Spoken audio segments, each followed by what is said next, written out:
No más tiros en Ulia, por un disfrute responsable, apacible y seguro del monte. En los últimos años, los ciudadanos estamos teniendo la ocasión de disfrutar de Ulia sin las molestias y perturbaciones que históricamente ha generado la caza en este parque periurbano. La decisión de la Diputación Foral de Guipúzcoa de declarar Ulia zona de seguridad y, por tanto, prohibir la caza ha significado, sin duda, una mejora en las condiciones de disfrute por parte de los usuarios no cazadores, que somos la inmensa mayoría, así como una menor presión para los valores naturales que atesora el monte, lo que también es positivo, lógicamente. De esta manera, Ulia, una asombrosa isla en medio de una amplísima zona urbana densamente poblada, se ha convertido en un lugar apto para disfrutar del entorno natural de una manera mucho más apacible que antes, cuando durante la temporada el sonido de los disparos era constante. Desgraciadamente, esta mejora evidente para la mayoría de los usuarios de Ulia, tanto para los de Orsaldea y Donostia como para los visitantes, cada vez más numerosos, está en peligro. La Federación de Caza ha solicitado al Ayuntamiento de Pasaia que se vuelva a autorizar esta práctica en los terrenos de Ulia pertenecientes al término municipal. Los colectivos que hemos hecho esta convocatoria representamos a diferentes sectores vecinales, ecologistas, mendizales, naturalistas, escolares y deportistas.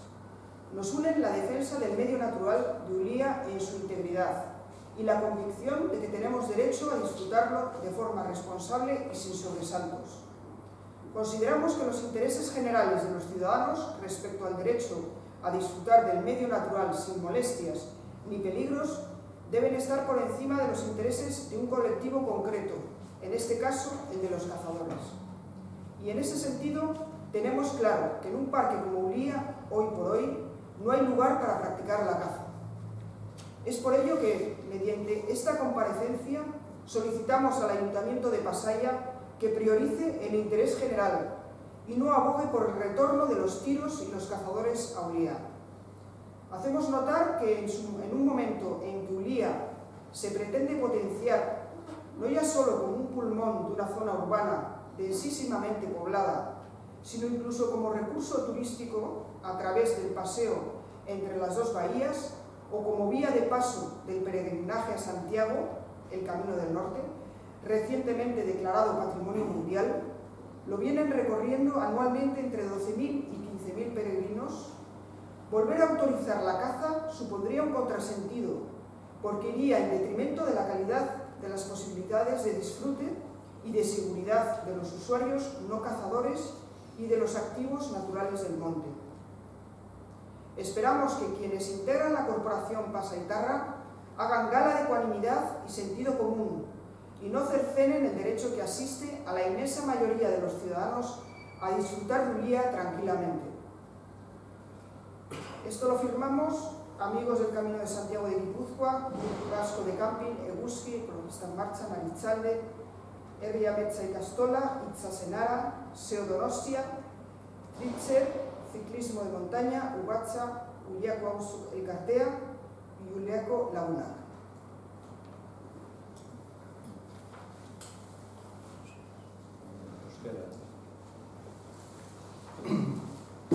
Ulian tirorik ez, mendian arduraz, lasai eta seguru disfrutatzeko eskubidearen alde. Urteetan, eiz arazo handia izan da Ulian disfrutatzeko. Azken urteotan, berriz, arazo hori desagertuta, herritarrok askoz lasaiago ibil gaitezke parke perurbano horretan.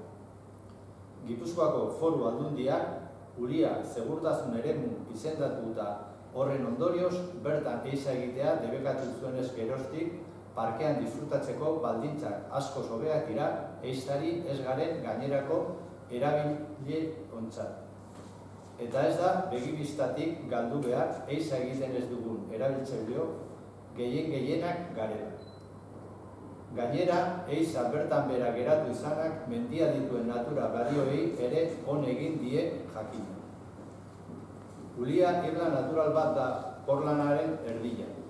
Oso populatuta dagoen eskualde batean.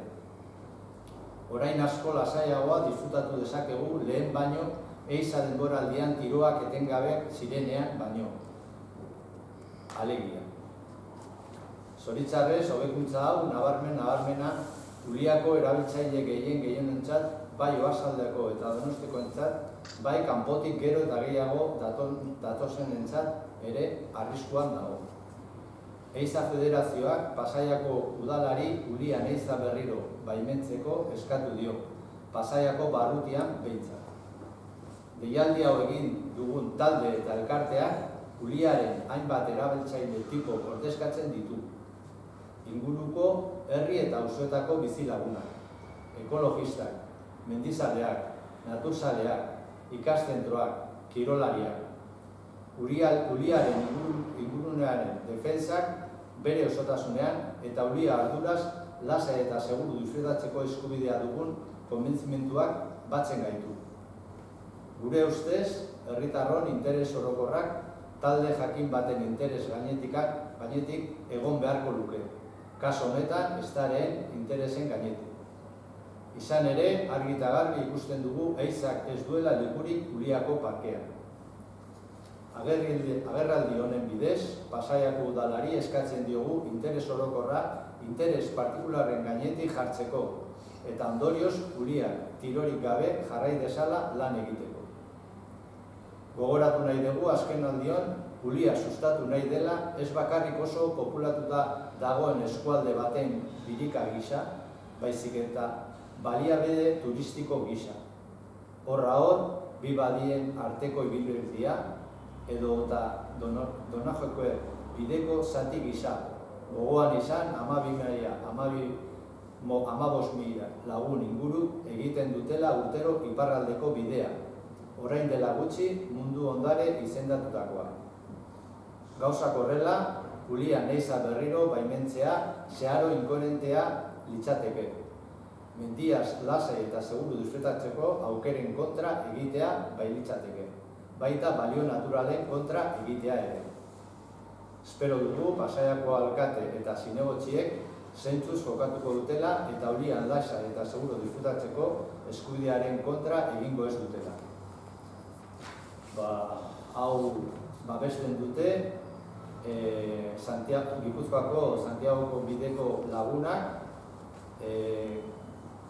Klub Vasco de Camping, Eguzki, Ekologistak Martxan, Aritzalde, Herri Ametsa Ikastola, Itxasenara, Seo Donostia, Trintzer Ciclismo de Montaña, Ugatza, Uliako Auzoelkartea eta Uliako lagunak.